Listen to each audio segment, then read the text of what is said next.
All right, so I found a way to install this carbon fiber club and ball washer. Obviously, it would work with anything that's of the same make. And here's the mounting bracket.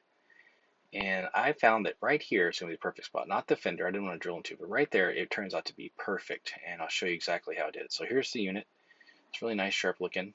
You can't do it that way because the drain is in the back there, obviously, and so it wouldn't drain. So right here on the side, because of the curvature of the ball washer, I couldn't put it against the post there with the mounting bracket, so I had to paste it that way.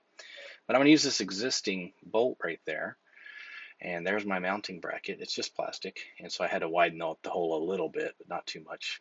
And then I'm going to drill one through there. So you'll see I put it on there. So I have the existing one, and then the new one that I put in place right there. I just drilled right through with my drill bit, and then I use that existing one there. Okay, you can use this other two if you wanted to. If I feel like it gets flimsy, I will.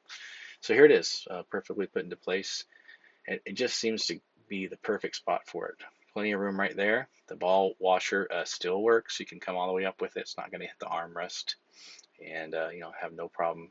The manufacturer said to point it the other way. I just don't really see the difference, but it's going to work. Here's the drain. Be able to take it out and drain it and fill it, and won't have any issue.